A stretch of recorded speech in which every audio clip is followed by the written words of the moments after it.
자, 하나님의 아들 예수 그리스도. 이제 지금까지 우리가 예수님이 하나님의 아들 그리스도이심을 쭉 봤습니다.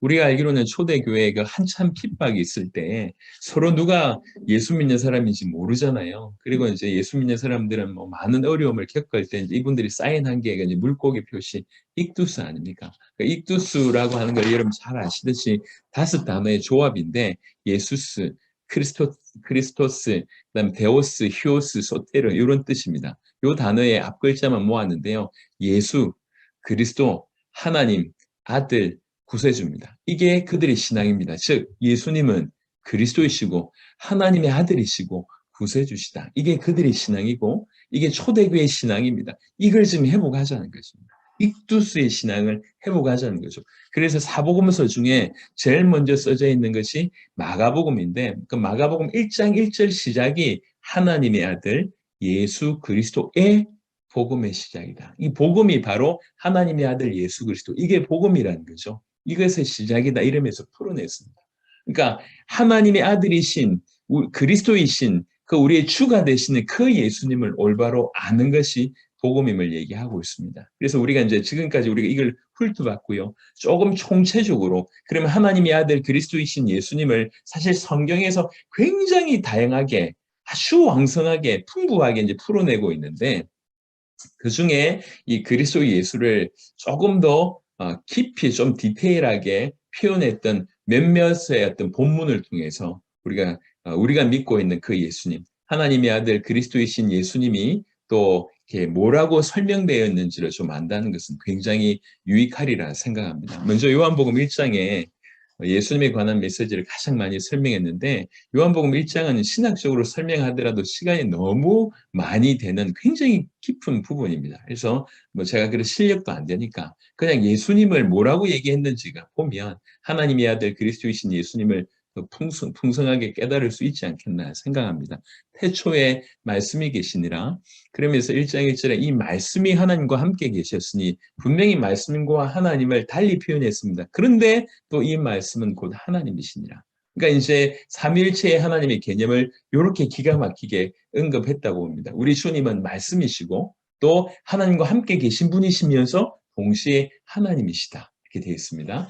그가 태초에 하나님과 함께 계셨고 만물이 그로 말미암아 지은 바 되었으니 그 예수님은 만물을 지은 분이시다. 지은 것이 하나도 그가 없이는 된 것이 없느니라. 그 안에 생명이 있었으니 예수님은 생명이십니다. 이 생명은 사람들의 빛이라. 예수님은 생명일 뿐만 아니라 빛입니다.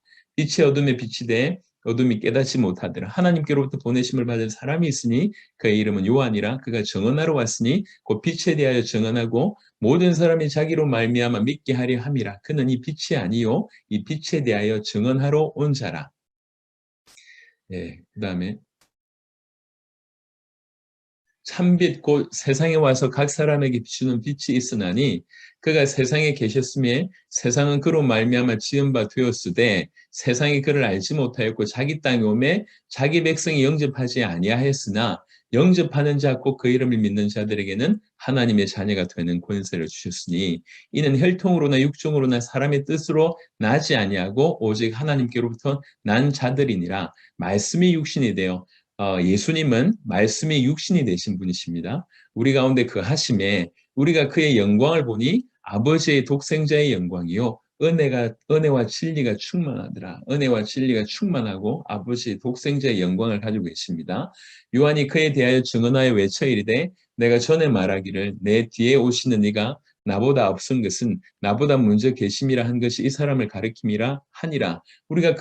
우리가 다 그의 충만한 데서 받으니 은혜 위에 은혜라. 율법은 모세로 말미암아 주어진 것이요 은혜와 진리는 예수 그리스도로 말미암아 온 것이라. 이렇게 말씀합니다. 본래 하나님을 본 사람이 없을 때 아버지 품속에 있는 독생하신 하나님이 나타내셨느니라.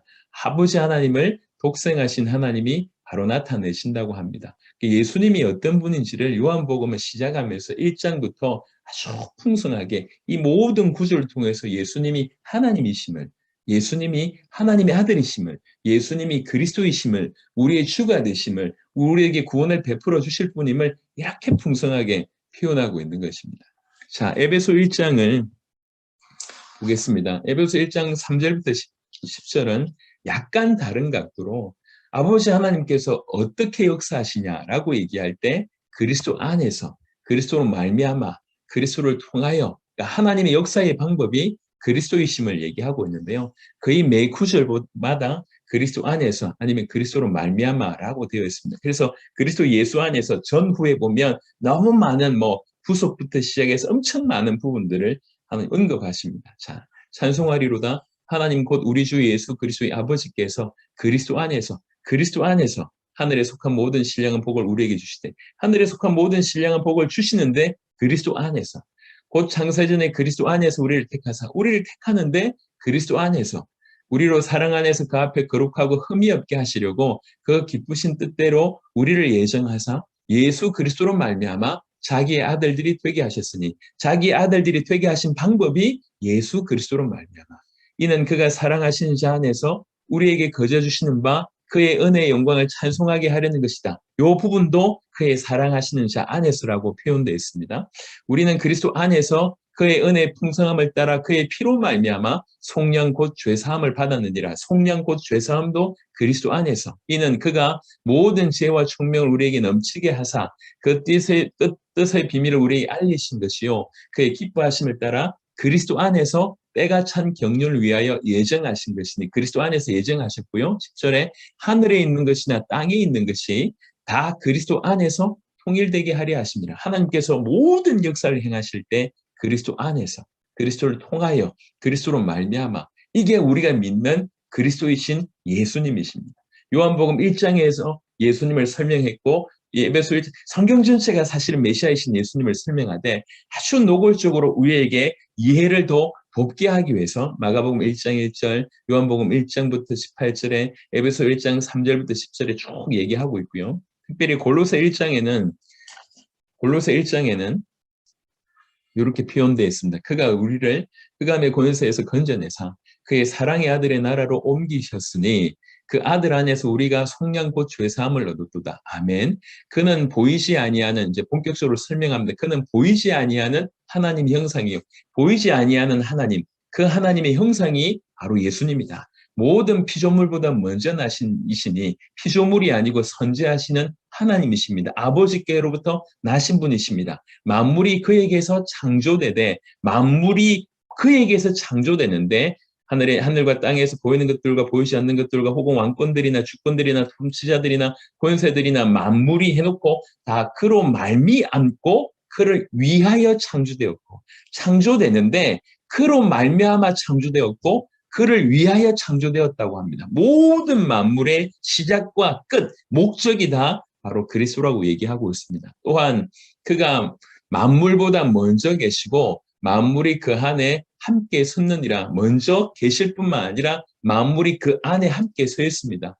이제 어떤 분들은 이제 표현하시기를 이제 붙드신다 이렇게 표현하는데, 섭리하시는 하나님, 우리 주님이 우리를 붙드시지 않으면 우리는 존재할 수가 없습니다. 그 안에 함께 서 있습니다. 그리고 그는 몸인 교회의 머리입니다. 우리의 머리가 되시는, 교회의 머리가 되시는 분이십니다. 그가 근본이시요 죽은 자들 가운데 먼저 나신 이시니 신이 만물의 어뜸이 되려 하심이요 우리 또한 죽은 자들 가운데 또 새로 부활의 어떤 그런 축복 속에 들어가게 되는데 먼저 이렇게 죽은 자들 가운데 먼저 나신 분이시라 말씀하십니다. 아버지께서는 모든 충만으로 예수 안에 거하게 하시고 그의 십자가의 피로 화평을 이루사 만물 곧 땅에 있는 것들이나 하늘에 있는 것들이 다 그로 말미암아 자기와 화목하게 되기를 기뻐하십니다. 오직 하나님과 화목할 수 있는 유일한 길 또한 바로 메시아이신 예수님을 얘기하고 있습니다. 그래서 성경 전체가 예수님, 하나님의 아들 그리스도라고 하는 부분을 표현하는데, 특별히 요한복음은 이렇게, 골로새서는 이렇게, 에베소는 이렇게 설명하면서 지속적으로 예수님이 하나님의 아들 그리스도이심과 우리의 구주이심을 이렇게 풍성하게 표현하고 계십니다. 이게 우리가 믿는 예수 그리스도이십니다. 자, 특별히 그런데 그 그리스도 예수께서는 무엇보다도 요한복음 1장 18절에 말씀드렸던 것처럼 특별히 아버지를 드러내십니다. 나타내십니다. 요한복음 14장 6절부터 11절에 보니까 예수께서 이르시되 내가 곧 길이요 진리요 생명이니 나로 말미암지 않고는 아버지께로 올 자가 없느니라. 너희가 나를 알았더라면 내 아버지도 알았으리로다. 이제부터는 너희가 그를 알았고 또 보았느니라. 라고 얘기하니까 8절에 빌립이 이르되 주여 아버지를 우리에게 보여주옵소서. 그리하면 족하겠나이다. 이렇게 얘기합니다. 여러분 이게 사실 우리의 마음인 것 같아요. 네, 이제 하나님이 누구신지 정확하게 모르는 거죠. 제가 이제 강원도에 이제 갔었는데 어떤 이 식당이 있어요. 식당이 지하에 굉장히 크게 있더라고요. 근데 들어보니까 이제 우리 성도들을 통해서 들어보니까 교회가 거의 식당을 한다는 거예요. 교회가 식당이 굉장히 컸어요. 그래서 어떻게 그 목사님이라고 하는 분을 만났는데 사실 알고 보니까 신학도 안 하는 목사님이 아니더라고요. 근데 얘기를 하는데 뭔가 이상해요. 자꾸 예언 같은 걸 얘기하고 뭔가 이제 끼워 맞추는 듯한 느낌이 들고 막 얘기하는데 분위기가 굉장히 이상하더라고요. 그러면서 이분이 하나님을 봤다는 거예요. 하나님. 그래서 하나님을 봤다고 하니까 주변의 사람들은 막 놀래가지고 막 우리 목사님은 이런 분이야 이런 분위기예요. 그래서 제가 물었어요. 하나님 어떻게 생겼던데요? 하니까 저보고 하시는 말씀, 광대뼈가 좀 나오고 뭐 당신처럼 생겼다고 저보고 이렇게 얘기하시더라고요. 그래서 제가 아무 말도 못했습니다. 야, 어떻게 하나님을 섬긴다고 하면서 영이신 성부 하나님을 봤다고 성경을 안 읽었나요? 그런 경험 하나 있으니까 모든 게 다 무너지고 그 정도로 생활을 하더라고요. 그런데 중요한 건 그 말을 믿는 사람들이 있고요. 그 믿는 사람들이 다 공동체 생활을 해요. 다 돈을 이렇게 야, 희한하다. 그러면서 이제 곧 뭐 500억인가 5천억인가 생길 거라면서 이래가지고 막 모여 있더라고요. 야, 기가 막히다. 그러니까 이제 올바로 우리가 예수님을 알지 못하면 사실은 이런 수준이 되는 것 같습니다. 여러분, 하나님은 영이십니다. 볼 수가 없습니다. 그 영이신 하나님을 가장 잘 알 수 있는 길이 그리스도이신 예수님을 통해서 알 수가 있는 것입니다. 그래서 이제 계속 연이어서 설명하면 빌립이 이르되 주여 아버지를 우리에게 보여주옵소서 그리하면 족하겠나이다. 예수께서 이르시되 빌립아 내가 이렇게 오래 너희와 함께 있을 때 네가 나를 알지 못하느냐? 나를 본 자는 아버지를 보았거늘 어찌하여 아버지를 보이라 하느냐? 내가 아버지 안에 거하고 아버지는 내 안에 계신 것을 네가 믿지 아니하느냐? 내가 너희에게 이르는 말은 스스로 하는 것이 아니라 아버지께서 내 안에 계셔서 그의 일을 하시는 것이다. 내가 아버지 안에 거하고 아버지께서 내 안에 계심을 믿으라. 그렇지 못하겠거든 행하는 그 일로 말미암아 나를 믿으라라고 예수님께서 친히 얘기하셨습니다. 아버지께서 내 안에 계셔서 내가 아버지께서 나에게 주신 그 말을 하는 것이다. 그래서 나를 본 자는 아버지를 본 것이다. 나를 본 자는 아버지를 본 것이다라고 분명히 이제 얘기하고 있습니다. 자, 마태복음 11장 27절 아까 계시적인 측면에서 얘기를 좀 했는데 여기도 보시면 내 아버지께서 모든 것을 내게 주셨으니 아버지 외에는 아들을 아는 자가 없고 아들과 아들의 소원대로 계시를 받는 자 외에는 아버지를 아는 자가 없느니라. 아버지를 알 수 있는 방법은 아들의 소원대로 계시를 받는 자 외에는 알 수가 없습니다. 즉 아들이 아들의 소원대로 우리에게 알게 하신다는 거죠. 요것도 어떻게 보면 계시의 차원인데 계속 아들이 아버지를 드러내신다. 아버지를 나타내신다. 이렇게 볼 수가 있습니다. 누가복음 10장 22절도 동일한 구절이고요. 요한복음 1장 18절에 아까 요한복음 읽었던 것처럼 아버지 품속에 있는 복생하신 하나님이 그 아들 예수님이 아버지를 나타내신다고 얘기합니다. 요한복음 8장 19절에 이에 그들이 묻되 네 아버지가 어디 있느냐? 예수께서 대답하시되 너희는 나를 알지 못하고 내 아버지도 알지 못하는도다.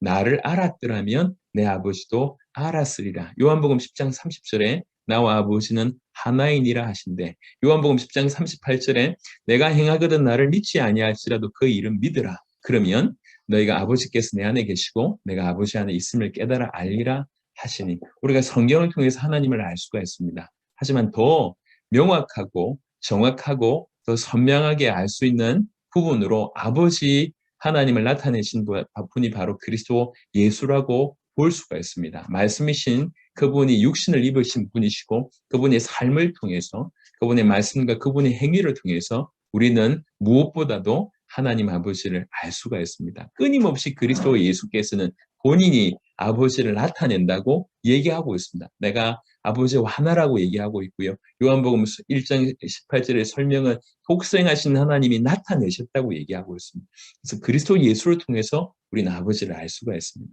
자, 그러면 성령에 관한 얘기를 좀 하면 지금 가장 논란이 많이 되고 있는 것이 바로 이 성령인 것 같고요. 성령의 부분인 것 같고 성령 운동하시는 수많은 분들이 이제 지구상에 존재하는 걸로 알고 있습니다. 성령 운동이 정말 성령 충만 받자는 게 나쁜 게 아니죠. 나름 어떤 열정 가운데 하시는 거라고 알고 있습니다. 하지만 약간 우려되는 건 뭐냐면 뭔가 핵심을 조금씩 놓치고 있다. 여러분, 성령이 어떤 분인지는 성경 전체에서 얘기 나누고 있습니다. 구약에도 성령의 나타나심과 그다음에 신약에도 성령의 어떤 다양한 은사부터 시작해서 너무 많은 일들이 성령에 관해서 기록되어 있습니다. 사도행전도 성령행전이라고 할 정도로 많이 기록되어 있는데 성령이 어떤 분이신가라고 얘기할 때 많은 얘기를 할 수 있지만 우리가 가장 핵심으로 삼아야 될 부분들은 예수님이 성령을 뭐라고 얘기했는가 이 부분인 것 같습니다. 그래서 예수님께서 성령을 뭐라고 얘기했는지를 한번 보겠습니다. 요한복음 14장 26절에 보혜사 곧 아버지께서 내 이름으로 보내실 성령.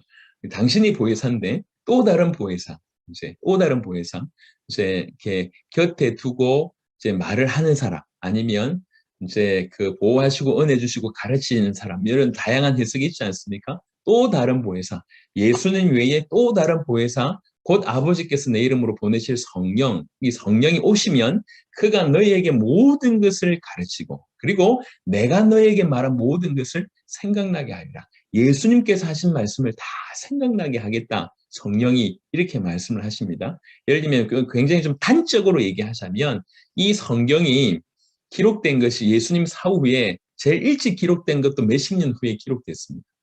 그 기억이 오차가 생길 수도 있고 보니까 뭐 마가 공동체, 마태 공동체 뭐 이런 얘기들을 많이 하시더라고요. 물론 나쁘지 않고 틀리지 않았다고 생각하지만 궁극적으로는 이 말씀하신 그대로 성령이 생각나게 하리라. 뭘 생각납니까? 예수님께서 말씀하신 것. 자, 요한복음 15장 26절 보시면 내가 아버지께로부터 너에게 보낼 보혜사 곧 아버지께로부터 나오시는 진리의 성령이 오실 때에 이 굉장히 결정적인 것인데요. 그가 나를 증언하실 것이오라고 되어 있습니다. 그 성령 오신데 목적이 하나 있는데 그가 나를 증언하십니다. 왜 예수님을 증언하십니까? 삼위일체 하나님께서 정한 법이 뭐냐면 예수 믿어야지 구원받는다고 정하셨습니다. 예수님을 하나님의 아들 그리스도라고 믿어야지 구원받을 수 있도록 삼위일체 하나님께서 결정하셨습니다. 누구든지 구원받으려면 예수님을 정확하게 알고 믿어야 됩니다. 이 예수님을 정확하게 알고 믿도록 하는 사역을 누가 적용하시냐? 우리 심령 가운데 성령께서 하십니다. 그래서 성령께서 진실로 우리를 구원하고 또 구원받은 우리가 계속 영적으로 삶적으로 성장할 수 있도록 끊임없이 우리에게 그리스도를 증언하십니다.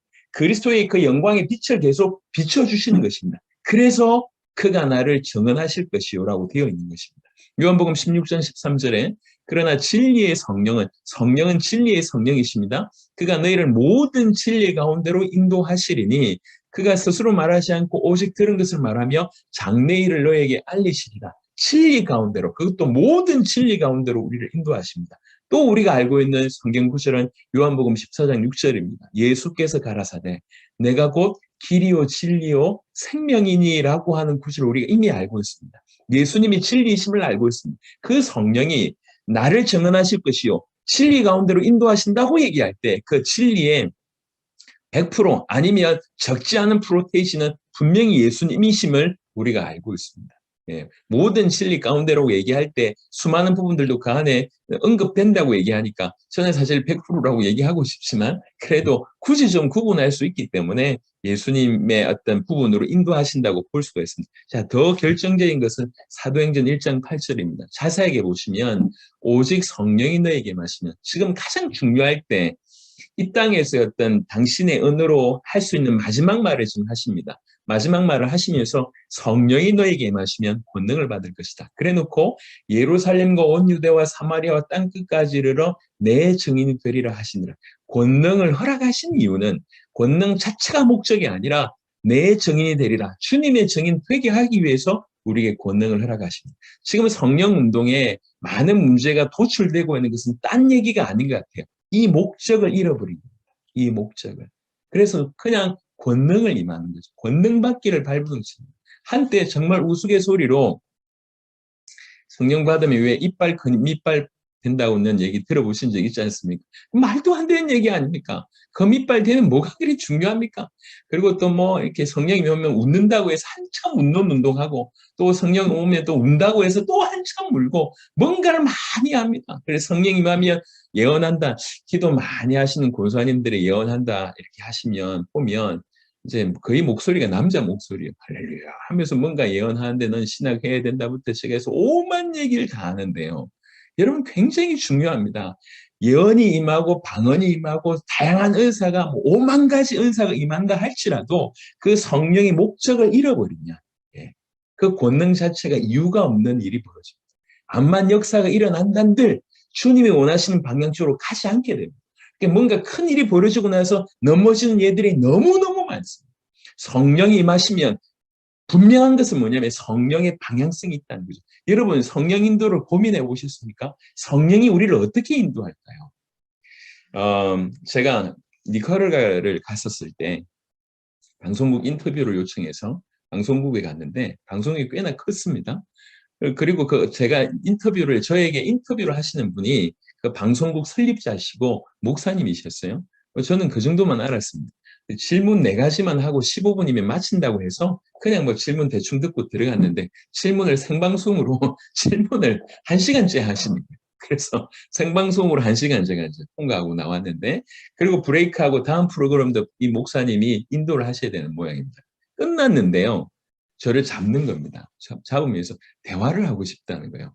대화를. 그래서 자기가 프로그램 하고 하면 2시간 정도 하면 이제 시간이 되니까 2시간을 좀 기다려달라고 했어요. 알겠다고 해서 2시간 기다렸어요.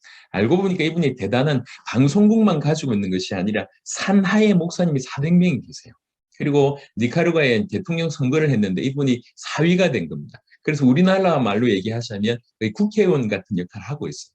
그러니까 니카라과가 굉장히 보수적이다 보니까 목사님인데 정치를 한다 이걸 이제 거부하는 거예요. 그러니까 둘 중에 하나를 선택하라는 거예요. 목사하든지 정치하든지 이런 많은 소리를 듣고 있는 중에 이제 저하고 만나서 이제 제 인터뷰를 듣고 막 뭔가 답을 줄 것 같아서 만나자고 얘기했습니다. 그래서 이제 딱 앉았는데 그 얘기를 하더라고요. 정치할까요? 그다음에 목회할까요? 상황을 얘기하면서 이 얘기를 하시더라고요.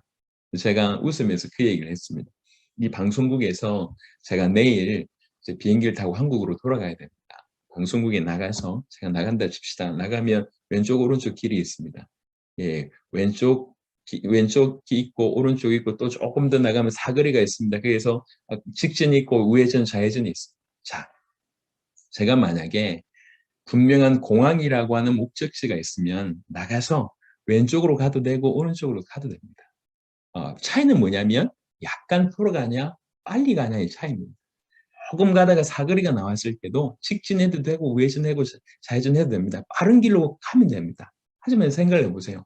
목적지가 없는데 길을 나가서 오른쪽으로 가야 됩니까? 왼쪽으로 가야 됩니까? 라고 하는 질문이 올바른 질문이냐고.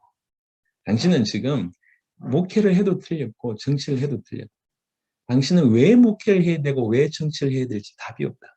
우리 주님은 주님의 다시 오심이라고 하는 세계복음화를 명확하게 성령이 마시면 땅끝까지 이르러 내 증인 되리라 성령 이 방향으로 우리를 끌고 있는데 당신이 목적지가 없다.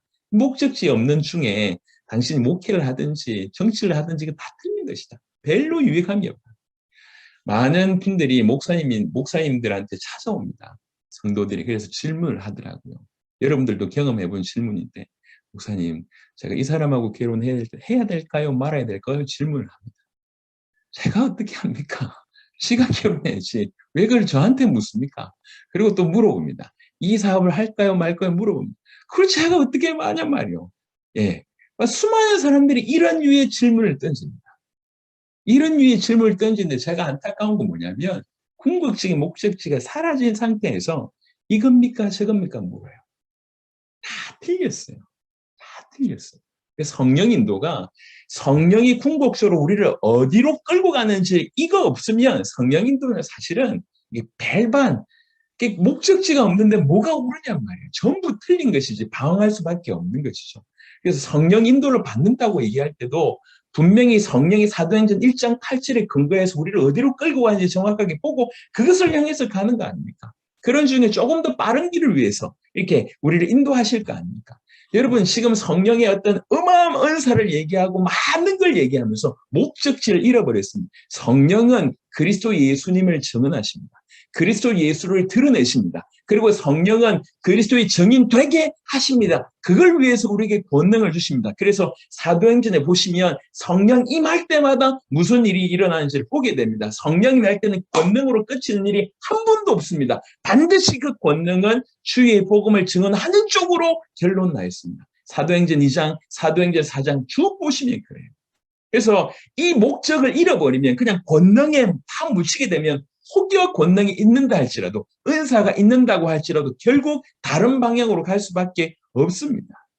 암만 대단한 걸 받아본들 뭐합니까? 주님하고 맞지 않는 건데. 그래서 성령의 은사 많은 일을 하신 분들이 꽤 말년에 이상하게 되는 케이스들이 꽤 많습니다. 여러분 뭔가 기적이 일어난 게 중요한 게 아니에요. 저 아프리카 같은 데 가면요. 이렇게 예배 중에 몸 막 떨어요. 예, 뭔가 찌릿찌릿한 거 오면 막 떨어요. 그게 성령의 역사입니까? 뭔가 평범하지 않으니까 성령 역사라고 다 얘기하면 아니라니까요.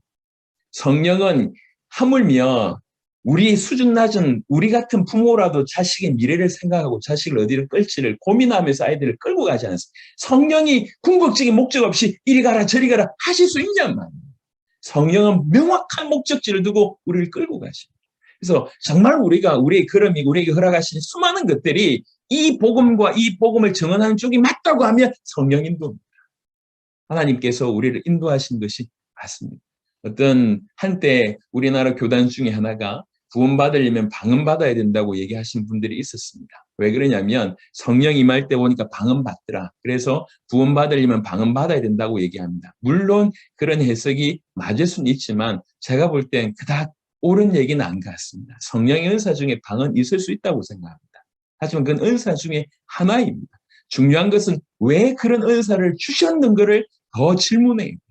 성령을 사도행전 1장 8절에 이렇게 딱 선언해놓고 그 다음에 성령 역사가 임하고 성령 역사 임할 때마다 복음이 전해지는 것이 사도행전 전체적으로 나와 있습니다. 그런데 왜 이 목적지를 잃어버리고 그 권능에만 초점 맞추고 있냐면 그 은사에만 초점 맞추고 있냐면 제가 알고 있는 목사님이 40일 금식 기도를 하고 간다.